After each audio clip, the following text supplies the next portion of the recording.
You are done, Julian. Pack your boxes and get the hell out of my building. My son Sean is the new director of logistics, and we are not paying you a single cent of that $2.8 million bonus. Brandon Vance slammed his palm on the mahogany conference table, his face flushed red with greed, while his 28-year-old son Sean sat next to him, wearing an expensive tailored suit and a smug, self-satisfied smirk. I looked at the termination papers pushed across the glass, then looked at the two men who thought they had just pulled off the heist of the century. I did not raise my voice. I did not argue. I simply picked up the executive pen, signed my name on the dotted line, and let out a quiet, knowing smile. They thought they had just taken everything from me. What they did not know was that the ground they were standing on, the roads their trucks drove on, and the very concrete under their loading docks belonged to me. And in exactly 24 hours, the entire operations of Vance Industrial Fittings would come to a grinding, screeching halt. To understand how we got to that high-stakes showdown in the third-floor boardroom, we have to go back 22 years. The year was 2004 when I first walked into Vance Industrial Fittings as a junior dispatcher. Back then, the company was a mid-size operation run by George Vance, Brandon's father. George was a real industrialist who understood that a manufacturing plant is only as good as its supply chain. He hired me because the plant was bottlenecked. They could manufacture thousands of high-pressure hydraulic valves, precision steel flanges, and industrial manifolds, but they could not get them out of the yard fast enough. The loading docks were a chaotic mess of backed-up flatbeds, misplaced freight bills, and furious truck drivers. I spent my first 3 years reorganizing the entire footprint. I implemented a strict cross-docking system, negotiated direct contracts with national LTL carriers, and set up a dedicated dispatch office that ran like clockwork. By 2012, George promoted me to logistics director. Under my watch, the shipping volume tripled. I managed the incoming raw steel shipments, coordinated the warehousing of finished inventory, and oversaw the dispatch of 40-50 heavy freight trucks every single day. I kept the plant's operating costs low by building a proprietary routing database that optimized fuel consumption, bypassed high-tariff toll roads, and avoided empty backhaul miles. The drivers trusted me, the warehouse staff respected me, and George Vance treated me like a partner. But the most critical piece of the puzzle was not the software or the logistics strategy. It was the physical land. Vance Industrial Fittings was located in a heavy industrial zone just outside the city. In the early 1980s, when George Vance was looking to expand the original shop into a massive manufacturing facility, he ran into a major geographic problem. The property he owned was shaped like an L, with no direct access to the main highway. The only way to connect his proposed loading docks to the state route was through a long, flat parcel of land owned by my grandfather, Albert Adler. George and my grandfather were close friends. Instead of George buying the land outright, which would have drained his expansion budget, my grandfather agreed to lease the access corridor to George's company. This leased strip of land was roughly 4 acres. It ran from the highway, straight through the gates, and went directly under the concrete aprons of the 6 major loading docks of the factory. To ensure George's business could thrive, my grandfather signed a 99-year lease for the access road and the loading dock ground. The lease rate was a symbolic $1 per year. However, my grandfather had his family lawyer draft a specific protection clause into the lease agreement. It was Section 14C. The clause stated that the nominal lease rate of $1 per year was directly tied to the employment of an Adler family member in a key management role at the facility. If no member of the Adler family was employed by Vance Industrial Fittings, or if the Adler family representative was terminated without cause, the lease would automatically transition to a standard commercial rate, or the Adler Family Trust would have the right to terminate the lease entirely with a simple 24-hour eviction notice. For over 2 decades, this lease agreement sat quietly in the archives.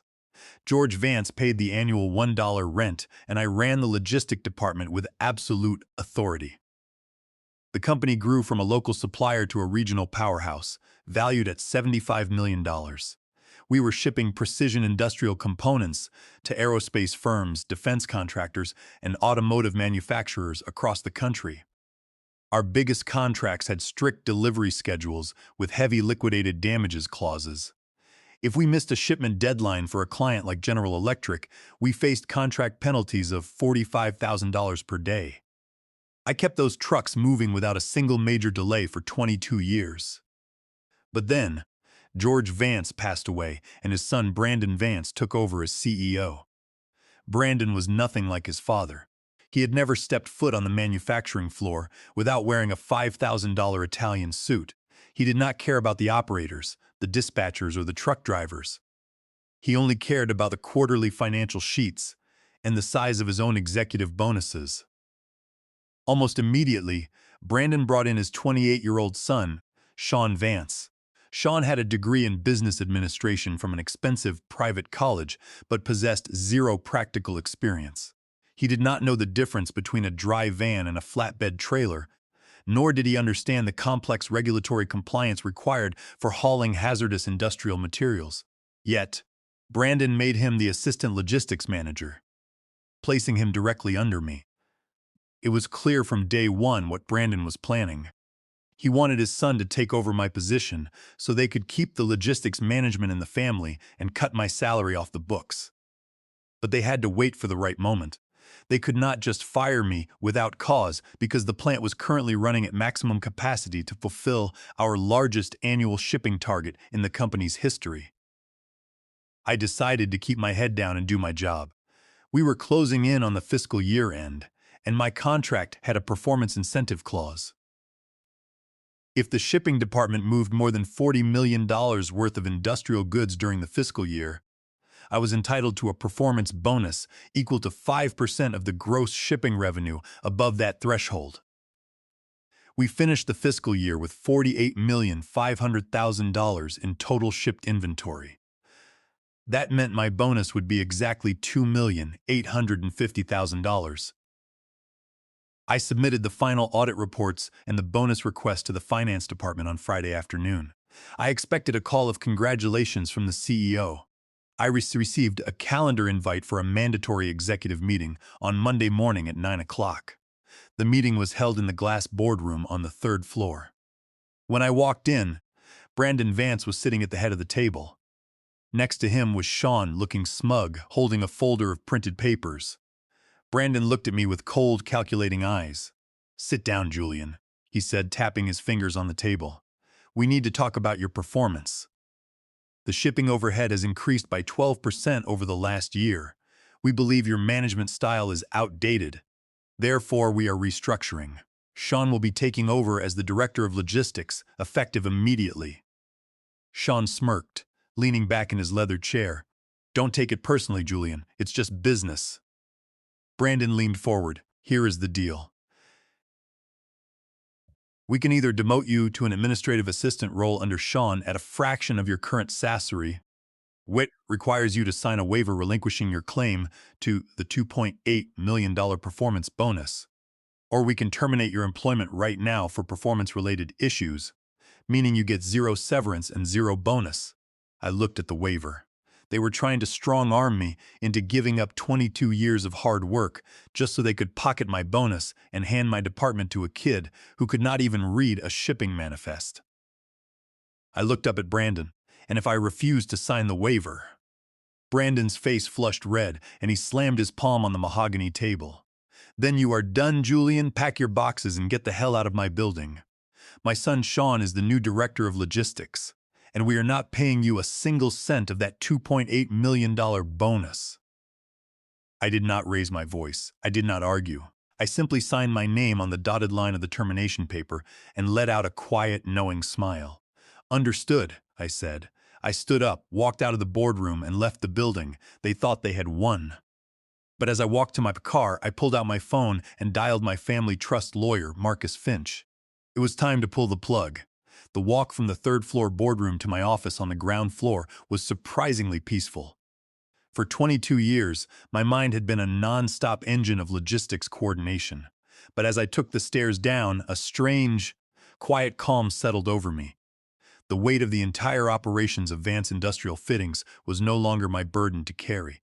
When I entered the logistics office, the atmosphere was already tense. My assistant, Sarah, A sharp 30-year-old who had been working with me for 5 years looked up from her dual monitors with a worried expression. She had the shipping schedule for the week pulled up, a massive grid of 45 outgoing freight runs and 6 incoming shipments of raw carbon steel coil. "Julian, what happened?" Sarah whispered. "The rumors are already flying on the warehouse floor." "I'm out, Sarah," I said, my voice steady. I grabbed a cardboard box and began placing my personal items inside. My industrial engineering degree, the framed photos of my family, and a couple of reference manuals on federal freight transportation regulations. Sarah gasped, her eyes wide. "They fired you? After the year we just had? We broke the $48 million shipping record. You earned that bonus. How can they do this?" "Brandon wanted my position for his son," I replied, "and he wanted to keep my $2.85 million performance bonus in the company coffers. He offered me a demotion to a clerk under Sean with a waiver to give up the bonus. I refused. But Sean doesn't know the first thing about logistics," Sarah said, her voice rising in panic. "He doesn't even know how to file a hazardous materials shipping manifest. We have 3 flatbeds of pressurized gas fittings leaving tomorrow for the aerospace plant in Texas. If the hazmat paperwork isn't signed off by a certified director, those trucks can't even cross state lines. That is no longer our problem, Sarah," I said gently. I looked around the room at the other 3 dispatchers. They were staring at me in disbelief. "Just do your jobs, work your shift, log your hours, and don't make a scene. But do not cover for Sean's mistakes. If he tells you to do something that violates transport safety or regulatory compliance, document it and refuse." I taped up my box, lifted it in my arms, and walked out to the loading docks for the last time. The air outside was thick with the smell of diesel exhaust and industrial grease. Forklifts were buzzing back and forth, moving heavy wooden crates of steel valves. The dock manager, a veteran warehouseman named Ben, who had been with the company since the George Vance era, saw me carrying the box and walked over. "You leaving us, Julian?" Ben asked, wiping his grease-covered hands on a rag. "Brandon let me go, Ben," I said. Ben spit on the concrete, his face hardening. "That greedy bastard. His father is rolling in his grave right now. George built this company on respect. Brandon is going to ruin it." "Who's running the docks now?" "Sean," I said. Ben let out a dry, sarcastic laugh. "That kid? He'll last 3 days before the truck drivers eat him alive. Let me know where you land, Julian. Half the warehouse crew will walk out and follow you if you start your own firm." I loaded the box into the trunk of my sedan and drove out of the facility. As I passed through the main security gate, I looked at the long asphalt driveway that connected the plant to the state highway. I looked down at the asphalt under my tires. This road and the land it sat on belonged to the Adler Family Trust. 20 minutes later, I was sitting in the law offices of Marcus Finch, located in a quiet professional park 5 miles away. Marcus was 55, a seasoned estate and property lawyer who had managed my family's trust for over 15 years. He was a meticulous man who loved nothing more than finding hidden legal levers in dusty old contracts. I walked into his office and placed the termination papers on his desk. Marcus put on his reading glasses and scanned the document. "Termination for performance issues, signed by Brandon Vance." Marcus muttered, shaking his head. "They actually think they can bypass a contractually guaranteed performance bonus by claiming you were incompetent, despite the official shipping log showing a record-breaking year. By firing you, they have breached your employment contract, which legally triggers Section 14. "How does the land lease look?" I asked. Marcus pulled out a thick, yellowed folder labeled Adler Family Trust, George Vance Lease Agreement, 1982. He laid the document on the desk and flipped to the back pages, pointing his finger at Section 14C. "The parties hereto agree that the nominal lease rate of $1 per annum for the access easement and the loading dock parcel is contingent upon the continuous employment of an Adler family member in a key management position. In the event that no Adler family representative is employed by the lessee, or if the Adler family representative is terminated without cause, this lease shall terminate automatically. The lessor shall have the immediate right of repossession of the leased land, and may evict the lessee from the access road and the loading dock parcel upon serving a 24-hour written notice of lease termination. Is the definition of without cause airtight? I asked. Absolutely, Marcus replied. Under state law, a termination for cause requires documented write-ups, performance improvement plans, or evidence of gross misconduct. You have 22 years of flawless performance reviews.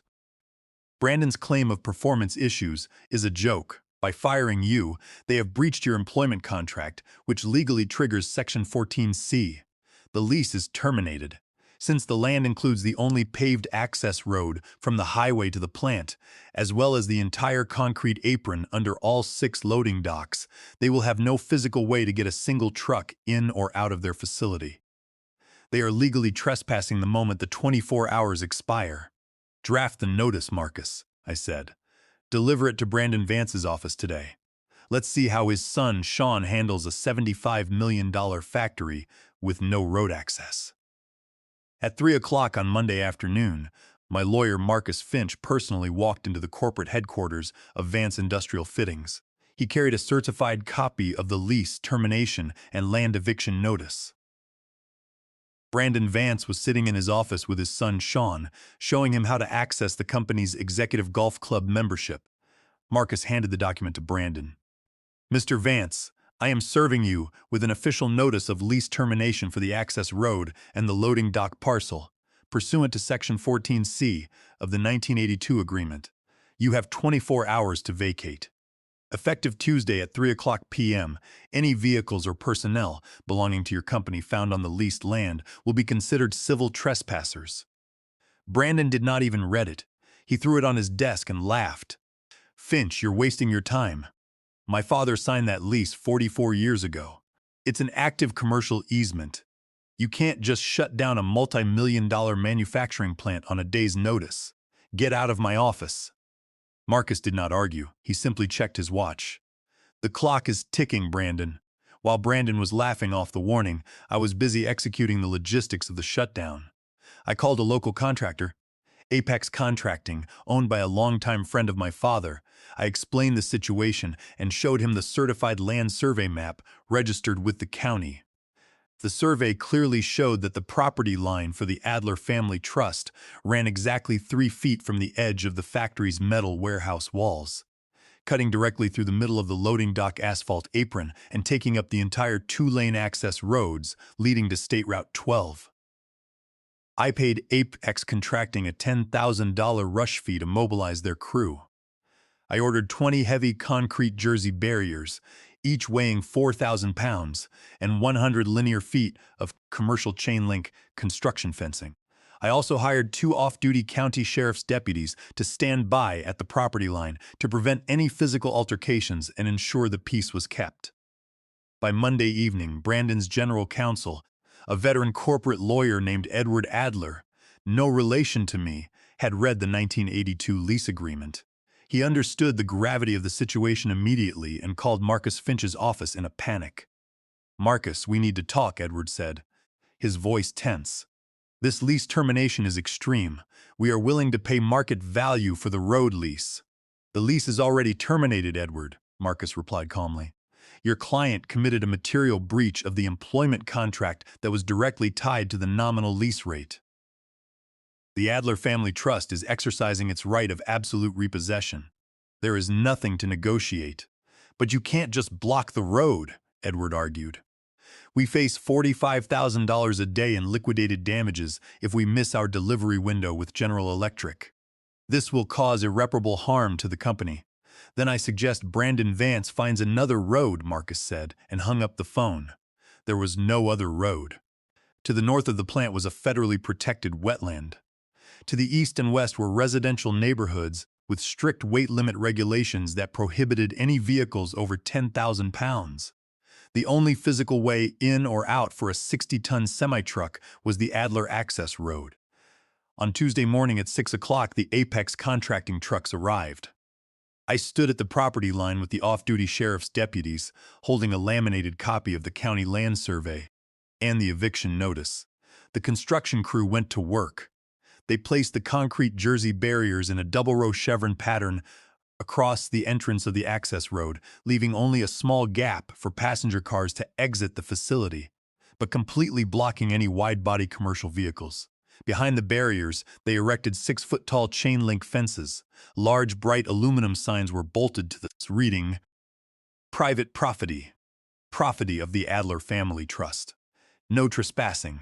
All violators will be prosecuted. While they were setting up the fences, the first heavy freight truck of the day, an 18-wheeler carrying a 40,000-pound shipment of finished steel manifolds for a power plant project in Ohio, pulled up to the gate. The driver, Dave, rolled down his window. "Julian, what's going on here?" Dave asked, looking at the roadblock. "I've got an 8 o'clock pickup manifest for Dock 4. How am I supposed to get my rig in there?" "The road is closed, Dave," I said. "Vance Industrial Fittings no longer has a lease to use this land. The road is now private property." "You're kidding," Dave said, looking at the sheriff's deputies standing nearby. "I can't back this heavy rig out on the highway. There's already 3 other trucks lined up behind me." "I know, Dave. I recommend you park at the truck stop 2 miles north, call your dispatchers, and tell them that Vance Industrial is under a total logistics lockout." Dave shook his head. "I heard Brandon fired you yesterday to put his kid in your seat. Guess he didn't check who owned the dirt under his feet." "Good for you, Julian. I'm telling the other guys to park it." Within 30 minutes, a massive traffic jam was building on State Route 12. Heavy diesel engines idled on the shoulder, their drivers climbing out of their cabs to take photos of the roadblock. At 9 o'clock a.m., a text message arrived from Brandon. "Julian, call me immediately. This is illegal. You are interfering with interstate commerce. I will have the sheriff remove those barriers in 10 minutes." I looked at the off-duty deputies standing right next to me, sipping their morning coffee and chatting. I smiled and slipped the phone back into my pocket. The real chaos was about to begin. By noon on Tuesday, the situation inside Vance Industrial Fittings had descended into absolute, unmitigated chaos. Without the access road, the plant's entire logistics chain was paralyzed. The manufacturing floor was still operating at full speed, churning out precision valves, hydraulic fittings, and steel flanges, but there was nowhere for the finished product to go. The 6 loading docks were completely blocked by the chain-link fence running across the concrete apron. Forklift operators had stacked crates in every available square foot of the shipping warehouse, and the overflow was now spilling onto the assembly floor, blocking safety walkways and fire exits. Inside the logistics office, the phones were ringing off the hook. Sean Vance was sitting at my old desk, sweating through his expensive dress shirt, surrounded by a mountain of shipping manifests he did not understand. "Sean, the regional carrier for the Texas Aerospace delivery is canceling the run," Sarah told him, dumping a stack of emails on his desk. "They say they've been sitting on the highway shoulder for 4 hours. The carrier is charging us a $500 demurrage fee for the delay. What do you want me to do?" "Just tell them to wait," Sean yelled, his voice cracking. "Tell them we'll pay the fee. Where are the other routes? Isn't there a service road behind the maintenance shed?" "That road goes through the residential zone, Sean," Sarah said flatly. "It has a 5-ton weight limit. If an 18-wheeler drives down that street, the city police will impound the truck and fine us $10,000 per vehicle. We can't use it." "Then find another way," Sean screamed, slamming his hands on the desk. "The plant manager just told me they have to shut down line 3 in an hour because the warehouse is too full to accept any more finished inventory." At that moment, the door to the office burst open, and Brandon Vance walked in, his face purple with rage. "Where is the sheriff? Why haven't they cleared those concrete barriers off my driveway?" "I talked to the sheriff's dispatcher, Mr. Vance," Sarah said. "They said it's a civil property dispute. Since the road is registered under the Adler Family Trust, they cannot intervene or remove the barriers without a formal court order." "This is ridiculous," Brandon roared. "I'm going down there myself." A few minutes later, Brandon and Sean walked down the long driveway toward the roadblock. I was sitting in a folding lawn chair on my side of the chain-link fence, reading a book and drinking a cup of coffee. Marcus Finch stood next to me, holding a clipboard with the property deeds. Brandon marched up to the fence, his fists clenched. "Julian, you think you're clever? You're blocking a public highway. This is illegal obstruction of commerce. I will have you sued for every dime you have." I closed my book and looked up. This isn't a public highway, Brandon. Your father knew that. He leased this land from my grandfather for 44 years. You terminated my contract yesterday without cause, which automatically canceled the lease. You are now trespassing on Adler property. It's an easement, Brandon yelled, shaking the fence. You can't just revoke it overnight. Marcus Finch stepped forward, tapping his clipboard. Actually, Brandon, we can. Under Section 14C of the lease agreement, the easement was explicitly tied to Julian's employment. The moment you fired Julian to put your son in his seat, the lease terminated automatically. You have had 24 hours to vacate. Right now, you have 75 heavy trucks backed up at the truck stop. 3 of your manufacturing lines are shutting down, and you are actively violating municipal fire codes by stacking inventory in the safety zones.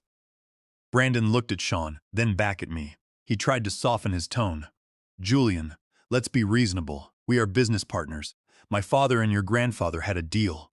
We can pay you a fair lease rate. We'll pay you $10,000 a month for the road access. Just get these barriers out of here. No deal, Brandon, I said, taking a sip of coffee. The lease is dead. I'm not interested in renting the land to you. What do you want then? Sean chimed in, trying to look tough. You're trying to blackmail us. Sean, shut up, Brandon snapped, pulling his son back. He looked at me, the reality of the situation finally starting to sink in.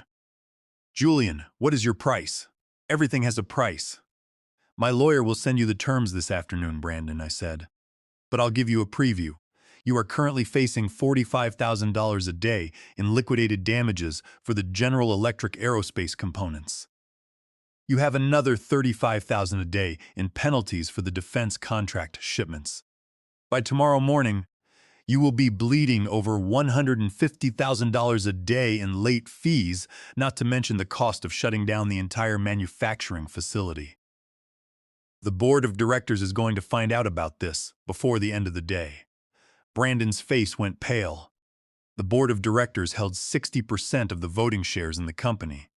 If they found out that Brandon's personal greed and nepotism had completely shut down the factory, they would vote to remove him as CEO in a heartbeat. I'll wait for your terms, Julian, Brandon said, his voice barely a whisper. He turned and walked back toward the plant, his shoulders slumped, while Sean followed behind him, looking completely terrified. I looked at Marcus and smiled. How long do you think they'll last? Marcus checked his watch. The board meeting is scheduled for tomorrow morning. I give them less than 18 hours. By Wednesday morning at 8 o'clock, the corporate dam had officially burst. The board of directors of Vance Industrial Fittings had called an emergency meeting. The plant had been completely dark for 18 hours. Every single assembly line had been shut down because the warehouses were completely packed with unsellable, unshippable inventory. More importantly, prime clients like General Electric and Caterpillar had already sent official notices of contract breach, demanding immediate delivery of their components, or they would invoke the $45,000 per day liquidated damages clauses. The board didn't even consult Brandon Vance. They went behind his back and contacted my attorney, Marcus Finch. By 9 o'clock, we were sitting in the conference room of a neutral law firm downtown, meeting with the board's representative, a sharp corporate attorney named Lawrence Adler. Lawrence Adler laid out a folder of papers. He looked exhausted. Julian, the board wants this resolved today. Every hour the plant is shut down costs the company hundreds of thousands of dollars. We recognize that Section 14C is legally binding and the eviction is valid. We want to know what it will take to remove those barriers and sign a new lease. Marcus Finch placed our formal settlement agreement on the table. Here are Julian's terms. They are non-negotiable.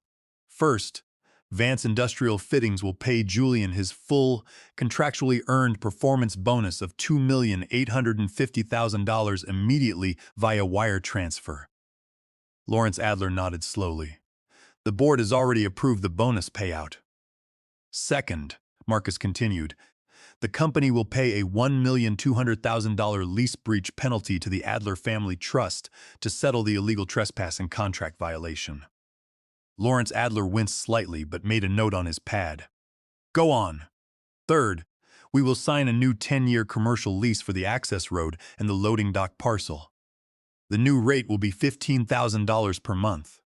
Fourth, Julian Adler will be retained as an external transition consultant for a flat fee of $300,000, requiring no more than 10 hours of advisory work per week for the next 3 months.